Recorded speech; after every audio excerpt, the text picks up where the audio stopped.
Buddy, we've talked about this a lot. I don't want to be a broken record, but the walks are just really hurting you. Do you think guys are, and this is my term, afraid of making a mistake? Maybe they're trying to pitch too fine. Probably better question for each guy individually. I'm sure they'll answer no. I think there's a few, well, there's a number of reasons, right? Whether a guy's out of whack mechanically, whether he's, trying to overthrow the ball, whether he's trying to be too fine, maybe trying to be a little bit defensive instead of offensive, not attacking the zone enough. I mean, there's a number of things that go into this, but you're right. It's very unsettling, the walk totals right now for our pitching staff.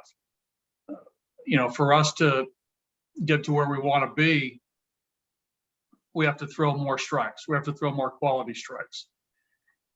And that's been a problem here in the first 13 games. So, we'll address it probably a little bit more in the coming days to make sure that we're on the same page as far as, that challenge of getting the ball in the strike zone. Because this is too much. The totals are too much.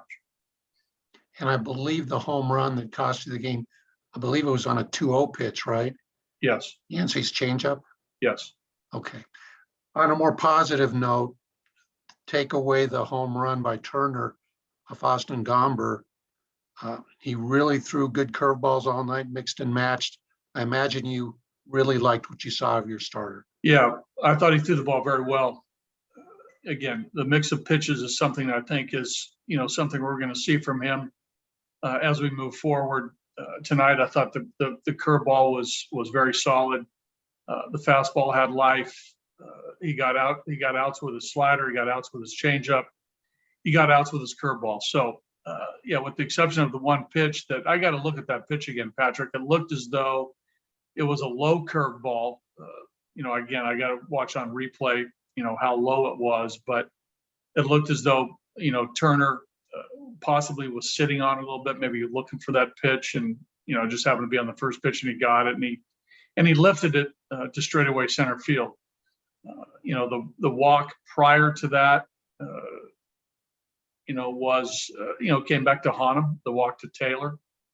So, but I thought he threw the ball well, 6 innings, 3 runs, the 3-run homer. We made a really good play in the first inning on the double play. Josh made a great play on Will Smith's ball. But overall, I thought Austin threw the ball extremely well. Yeah, and you're right. That curveball was very low in the zone. So thank you, buddy. Yes. Thomas?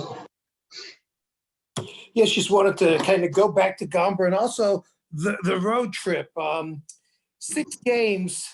It seemed like 4 of those starts, even if they weren't great, 4 of those starts, you could have won the game that was good enough to keep you in the ball game. Does that make it either more difficult, or do you look at that and try to hang your hat and say, hey, we've got some starting pitching here? Well, the guys know that we're in every game. That's a good thing. We're playing good defense. The starting pitching is hanging in there. The bullpen has been too variable, right? There's been a couple games where we've had leads in the middle part of the game, 6th, 7th inning, and a big blow has hurt us. A big home run, the Crawford home run in San Francisco, the Muncy home run today. They've really come back to bite us. So, the worm will turn on that. We got to make better pitches for sure. We can't beat ourselves with the walk. That's the thing that's been disturbing for us is the walk. You hurt yourself. I mean, you beat yourself when you walk guys, and we can't do that. So again, we have a little bit of a track record with some of our guys that, have a little bit of a walk in their history.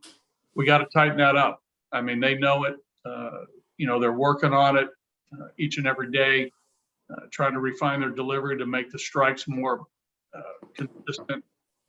But right now, presently, when you look at these games, the walk rate is way too high. And to go back to that 7th inning, when Yancey's command and control are kind of disappearing, there aren't good choices, but but he's down 2-0. There is a base to put Muncy on. Did you think about that, or what was the thought process? Well, I mean, the guys were on first and second. There were 2 outs. He threw a 2-0 changeup, right? He didn't throw a fastball. A lot of times in that count, that's a fastball count. You'd like to maybe get the hitter, out front of a changeup. The changeup's been effective for Yancey this year. It's been one of his better pitchers. He struck out Rayleigh on a changeup to start the inning. But that one was, not quite down and away. I have to look at it again. I didn't see it. But it looked at, it wasn't a hanging change. It looked like Muncy went down and got it. But, at times you got to tip your hat to a guy that hits a 2-0 changeup, but it wasn't in a great spot based on where he hit it. And last one for me, but Ryan McMahon seems to be in a good place. And had the inning gone on, one more batter could have, another batter or two, I should say, could have had his chance there. I mean, what are you seeing out of him right now? Mac had a good swing in the first inning for sure. I think that, what I really liked was the double in the gap, later in the game that, got our rally going. So with Mac, you're right, Thomas. He's in a good place. I think he's swinging with some confidence. He'd like to have probably a couple of at-bats back today, where he, let a couple of fastballs go. But, we like the way Mac's swinging. Thanks, buddy. Yep. Ed Henderson. Hey, buddy, back to Gomber for just a minute. It seems like each one of his starts, he's making steady progress. He seems to be showing more poise and comfort and being more relaxed, maybe not so much hurried out there. Is that your assessment so far? Well, in his 3 starts, the first game against the Dodgers, I think he was a little bit amped up. We talked about that. I think self-admitted, he said that he wasn't himself, and that showed with the 7 walk. The game in San Francisco was more like what we saw in spring training. I thought he threw the ball well there in San Francisco, and he backed it up again tonight. Again, the mix of pitches is something that we're going to see. All 4 pitches come into play. There's an aggressive up-tempo, mindset to Austin and how he goes about it. Like I said earlier, I think that, his weapons are going to play in the big leagues. And I think we saw that tonight against a very hot team that's swinging the bat well. Some other positives tonight, buddy. Obviously, nice to see Trejo get his first major league hit. Certainly one he'll remember off David Price. But Daza and McMahon, again, tonight. Daza, a nice game. Mac, a good game. And it's nice to see, even though some of the offense hasn't really clicked in yet, it's nice to see you got a few guys that are starting to hit the ball well. Well, Daza had the magic wand tonight. Ed, he flipped one into right field down the line, and we caught a break with when he made the wide turn and slipped. He dumped one into center, and then the chopper down the third baseline. But a hit's a hit, so that was good to see. I agree with Mac. A couple well-head balls. Mac's playing both sides of the ball, playing good defense, and also swinging the bat well. Congratulations to Trejo, right? He'll remember that for sure. Against a Cy Young Award winner in Price, a very good pitcher of this generation. That's a good name to hang on the wall of that lineup card. Your first big league hit against David Price. So, congratulations to Allen. That's a